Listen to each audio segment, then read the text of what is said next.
شکوہ کرنا چھوڑ دو, کمپلین کرنا چھوڑ دو. کیوں بتاؤں میں کسی کو مجھے کیا پرابلم ہے؟ اللہ نے کروڑوں سے اچھا بنایا ہے.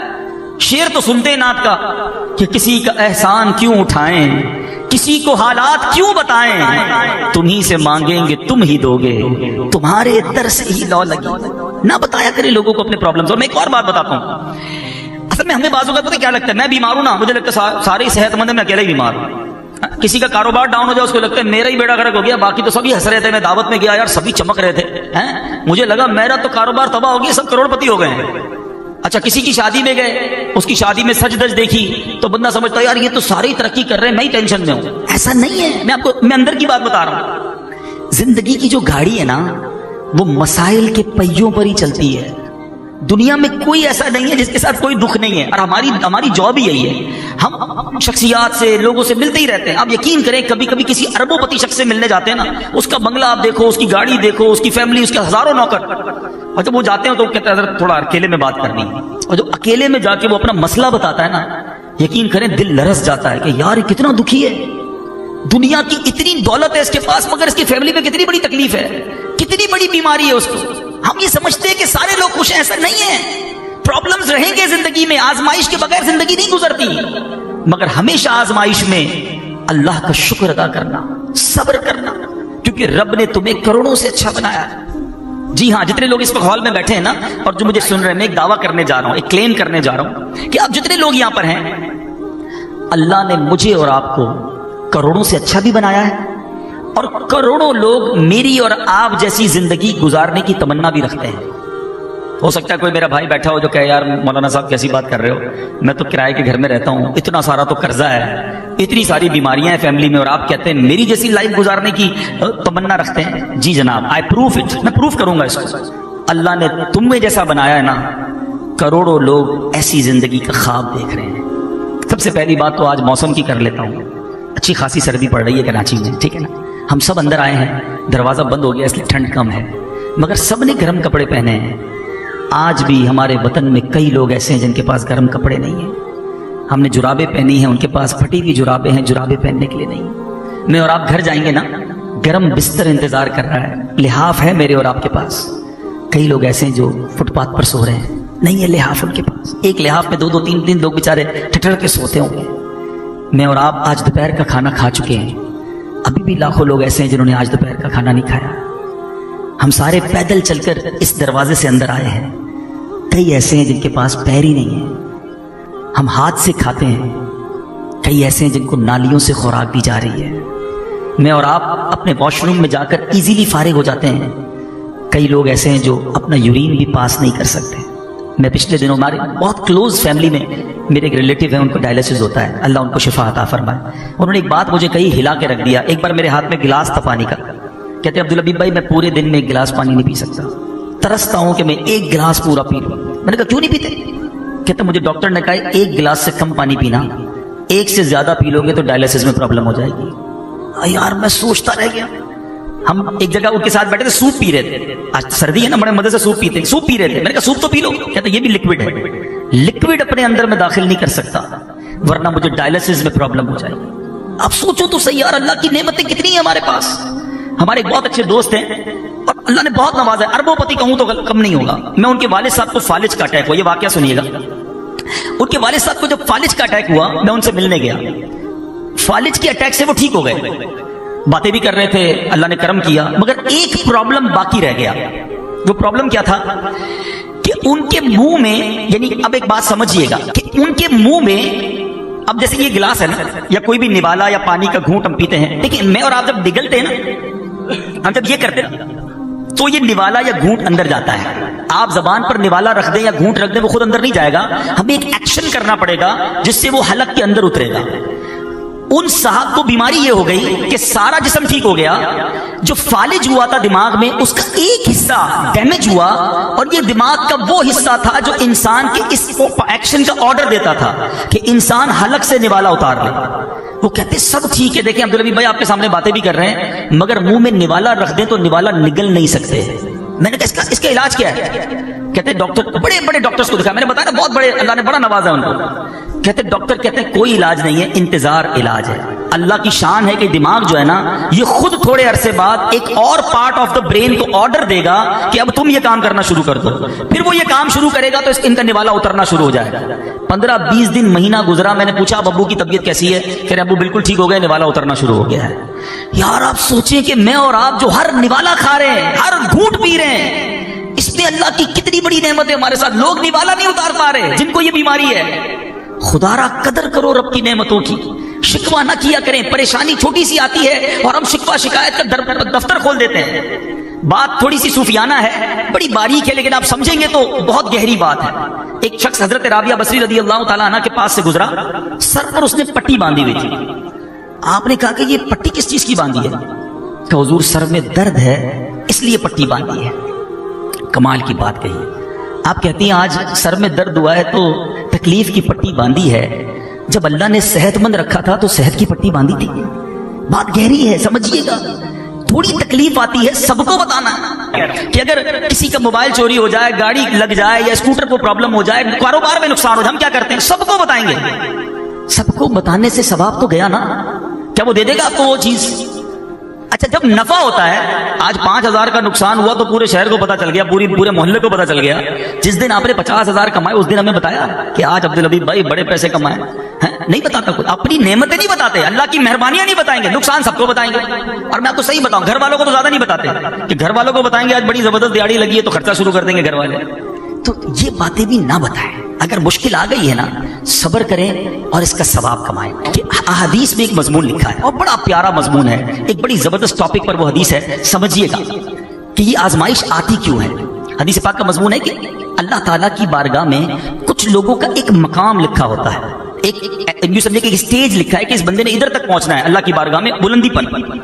وہ بندہ نماز روزے عبادت کے ذریعے اس بلندی تک نہیں پہنچ پا رہا ہوتا. ٹھیک ہے, اللہ تعالیٰ اس بندے پر آزمائش بھیجتا ہے, وہ صبر کرتا ہے, اللہ اسے وہ مقام عطا فرما دیتا ہے. اس کا مطلب یہ ہوا کہ مجھ پر بیماری, پریشانی یا پرابلم آئی اس لیے کہ اگر میں صبر کر لوں تو میرا مرتبہ بلند ہو جائے.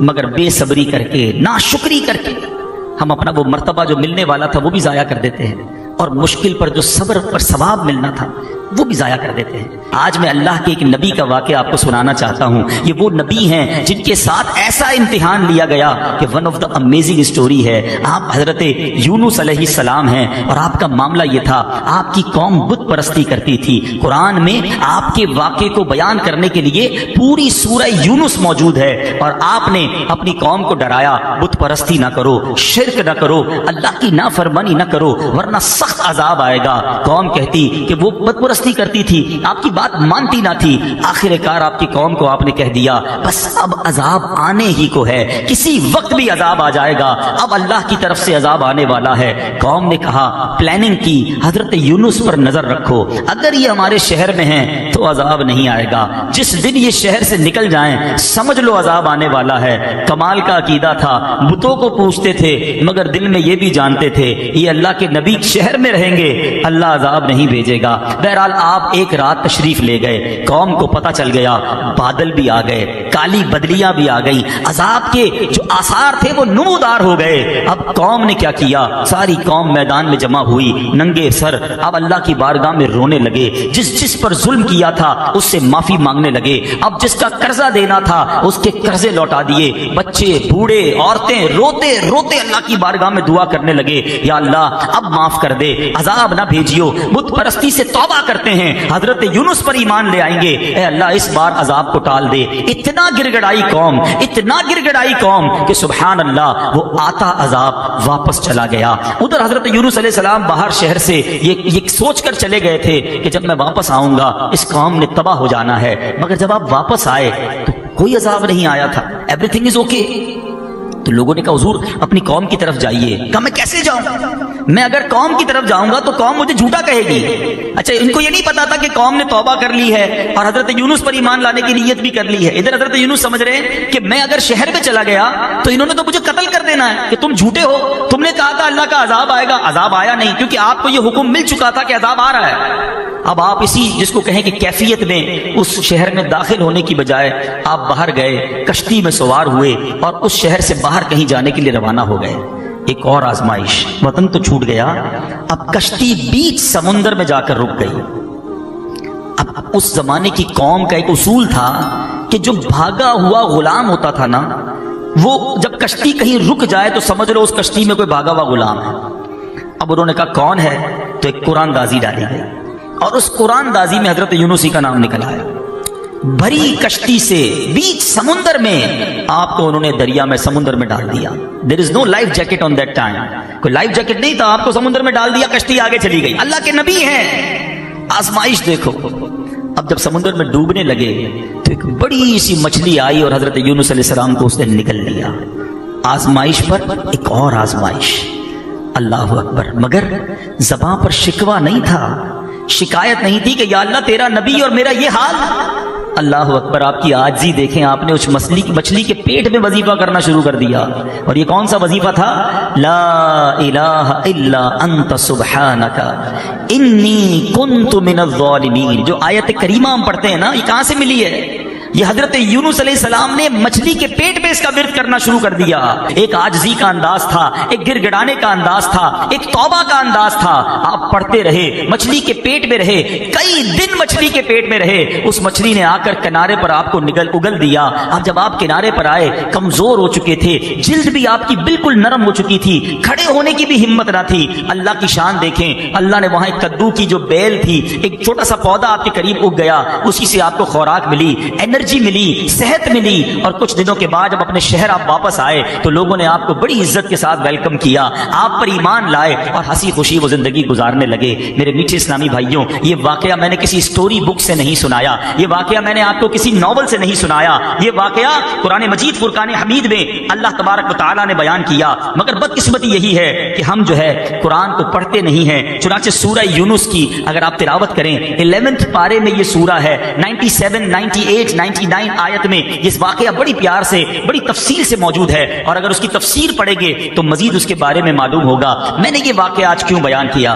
دیر آر 2 ریزن. پہلا ریزن تو یہ ہے کہ قرآن سے محبت بڑھے, لوگ تلاوت قرآن کریں, سمجھیں کہ اللہ نے کیسے کیسے واقعات. آج اپنے بچوں کو بٹھا کر لوگ پتہ نہیں سنڈریلا اور امبریلا کی سٹوریاں سنا رہے ہوتے ہیں. ارے بچوں کو قرآن کے واقعات سناؤ, بچوں کو نبیوں کی باتیں بتاؤ, بچوں کو بتاؤ کہ دنیا میں پہلی قوموں کے ساتھ کیا ہوا. اور سبحان اللہ, یہ جو پچھلی قوموں کی باتیں قرآن میں ہوئی ہے نا, 100 سے زیادہ واقعات ہیں قرآن میں. آپ یقین کریں, ایسے ایسے واقعات ہیں کبھی کبھی عقل حیران ہو جاتی ہے کہ پچھلی قوموں کے ساتھ کیا کچھ ہوا. اور دوسری بات, پچھلی قوموں پر جو عذاب نازل ہوئے اس کو بیان کرنے کا قرآن میں ایک مقصد علماء نے یہ بھی بیان کیا تاکہ تم ایسا نہ کرنا, تم یہ غلطی نہ کرنا. دیکھو پچھلی قوموں میں کسی نے معاذ اللہ بدکاری کی, عذاب آ گیا, جھوٹ بولا, عذاب آ گیا, ناپ تول میں کمی کی, عذاب آ گیا, بچوں کے ساتھ برے فعل کیے, عذاب آ گیا, بت پرستی کی, عذاب آ گیا. ایسے ایسے عذابات ذکر کیے گئے کہ دیکھو تم یہ نہ کرنا. مگر آج ہم قرآن پڑھتے ہی نہیں ہیں تو سمجھیں گے کیسے کہ کیا کیا نہیں کرنا ہے. بدقسمتی سے اگر آپ یقین کریں, تھورلی دیکھیں نا, تو پچھلی قوموں نے جو ایک ایک گناہ کیا, ایک ایک غلطی کی اور عذاب آ گیا نا, آج ہمارے اندر وہ ساری غلطیاں نظر آ رہی ہیں. یہ تو یقین کریں ہم نبی پاک کے امتی ہیں, یہ سرکار علیہ الصلوۃ والسلام کا کرم ہے کہ ہم پر اس طرح آسمانی عذاب نازل نہیں ہو رہا. لیکن دیر از اے ڈے, ایک دن تو ہے نا جس دن جواب دینا ہے. پھر ایک دن تم سے ہر نعمت کے بارے میں سوال ہوگا. ادھر کیسے جواب دیں گے کہ قرآن میں بتایا تھا جھوٹ نہ بولنا, قوم عذاب میں گرفتار ہو گئی. قرآن میں بتایا تھا ناپ تول میں کمی نہ کرنا, میں نے اپنا عذاب ان پر بھیج دیا. قرآن میں بتایا تھا بدکاری نہ کرنا, اس قوم پر میں نے اپنا عذاب نازل کیا. پڑھتے تو جواب دیں گے نا, تو پلیز یوں نہ کرو. حدیث پاک کا مضمون ہے وہ دل ویران ہے جس میں کچھ قرآن نہیں ہے. قرآن سے دوستی کیجیے, قرآن کو تھام لیجیے, قرآن پر عمل کیجیے. یقین کریں لائف بہترین ہو جائے گی.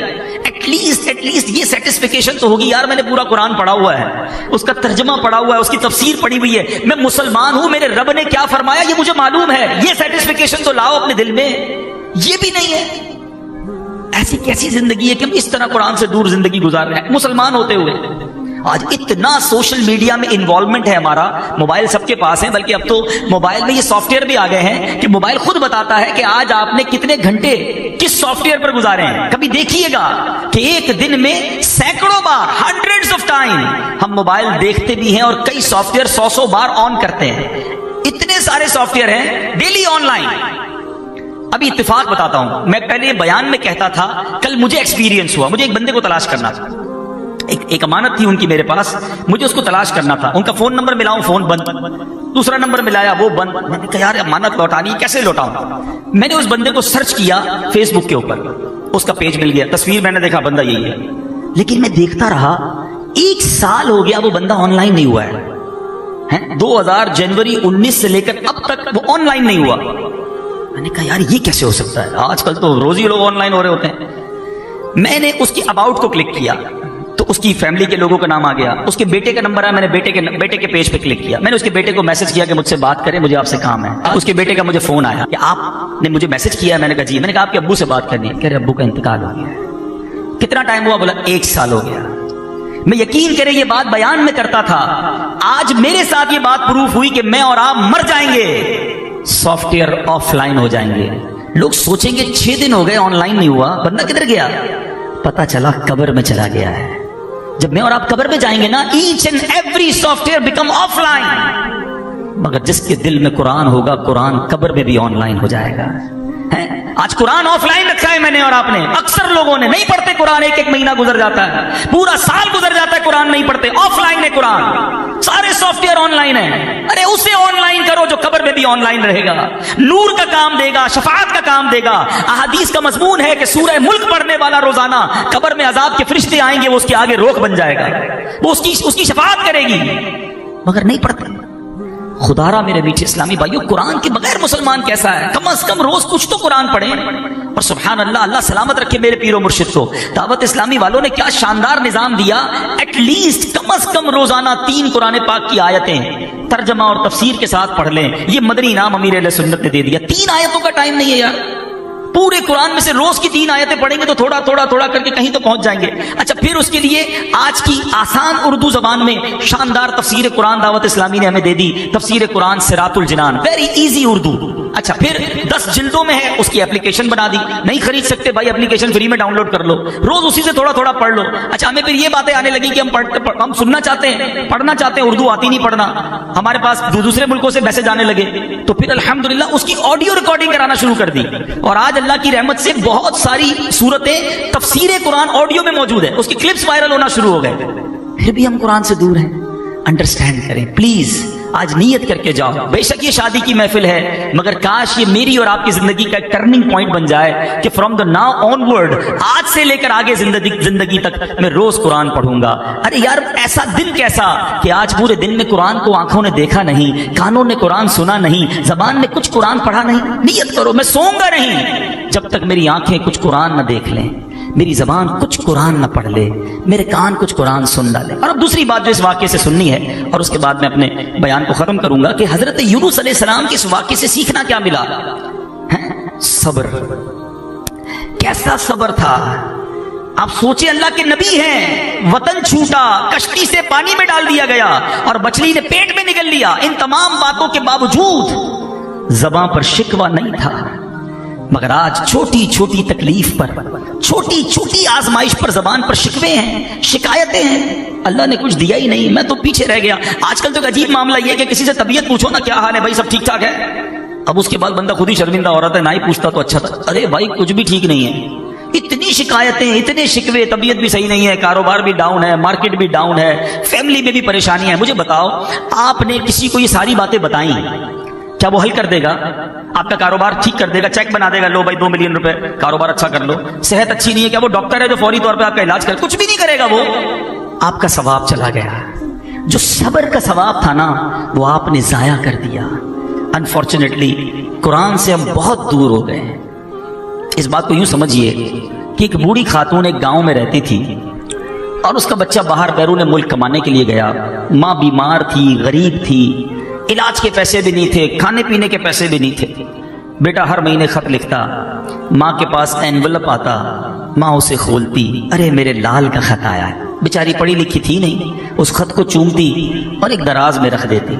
اگلے مہینے پھر خط آتا، پھر ماں چومتی، میرے لال کا خط آیا ہے، آنکھوں سے لگاتی، پھر اس دراز میں رکھ دیتی۔ ہر مہینے خط ریسیو ہوتا رہا، ہر مہینے دراز میں جاتا رہا۔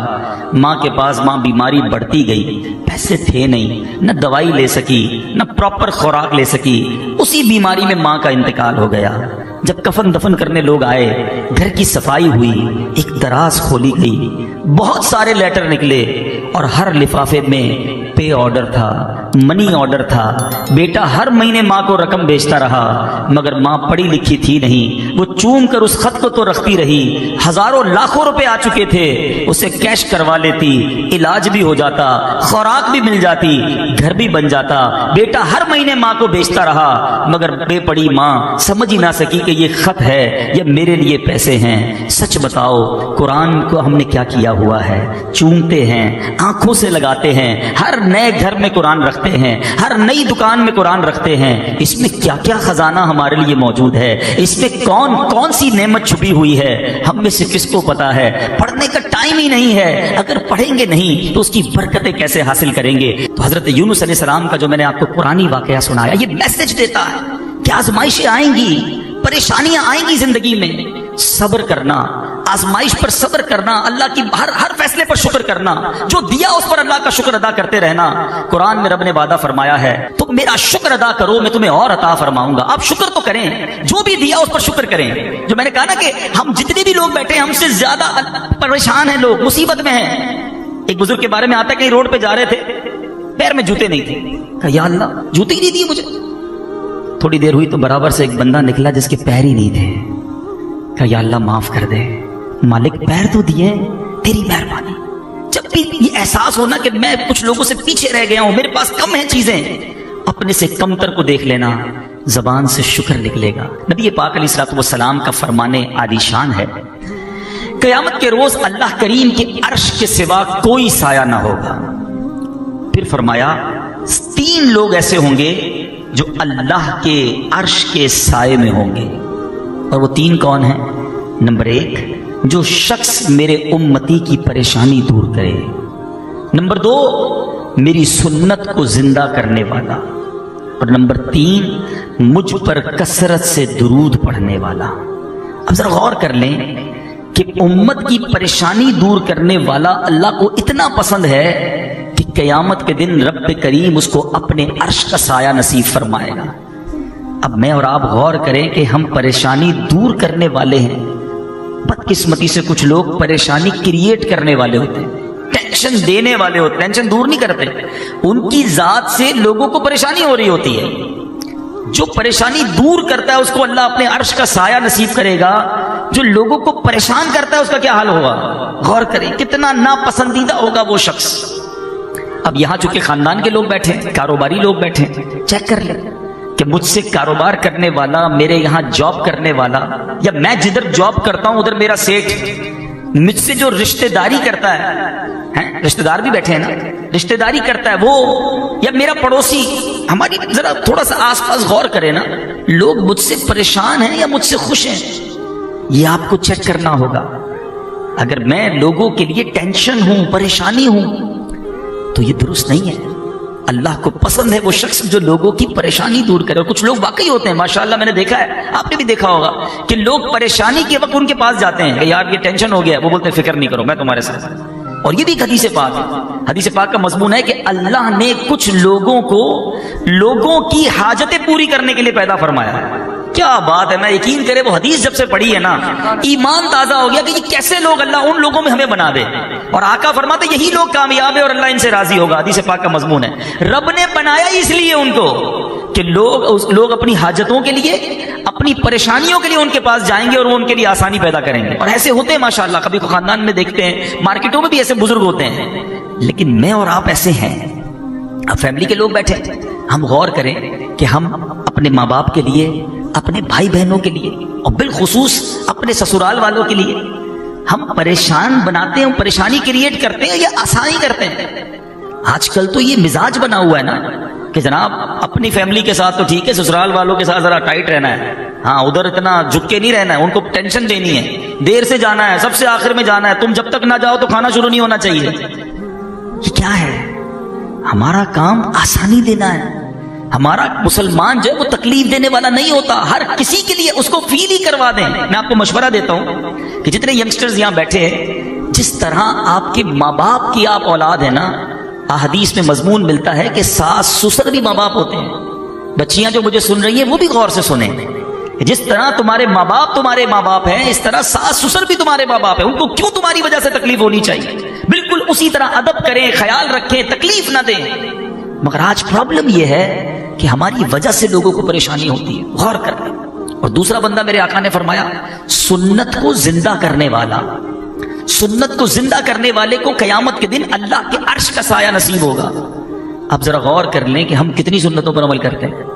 کبھی موقع ملے نا تو ایک دن بیٹھ کر کاغذ قلم لے کر، یہ موبائل میں ہی نوٹس بناتے ہیں آج کل، کہ مارننگ ٹل ایوننگ میں جو جو کام کرتا ہوں، صبح آپ اٹھے، واش روم گئے، ٹھیک ہے، کپڑے پہنے، تیار ہوئے، بریک فاسٹ کیا، آفس گئے یا اسکول گئے یا کالج گئے، پھر دوپہر کیسے گزاری، شام کیسے گزاری، دوستوں میں گئے، گھر پہ آئے، دوپہر کا کھایا، رات کا کھایا. اس پوری روٹین کو لکھیں اور اب چیک کریں کہ میں نے صبح سے لے کر رات تک کس کس کام میں کتنی سنتوں پر عمل کیا. واش روم جاتے ہوئے، کپڑے پہنتے ہوئے، تیار ہوتے وقت، کھانا کھاتے وقت، گھر سے باہر نکلتے وقت، گھر سے اندر آتے وقت، لوگوں سے ملتے وقت، کاروبار کرتے وقت، دیکھتے وقت، بولتے وقت، from the morning till evening. اگر آپ غور کریں گے نا تو کئی سنتیں ہم سے چھوٹ جاتی ہیں. حالانکہ ان سنتوں پر عمل کر کے کوئی کام ڈسٹرب نہیں ہوگا. سیدھے ہاتھ سے کھائیں یا الٹے ہاتھ سے کھائیں، کھانا پیٹ میں ہی جاتا ہے، ٹائم بھی اتنا ہی لگتا ہے. جھوٹ بولنے سے رک کر سچ بولیں گے تو کام خراب نہیں ہوگا، اللہ اور برکت ڈال دے گا. لیکن سنتوں کا ذہن ہی نہیں ہے.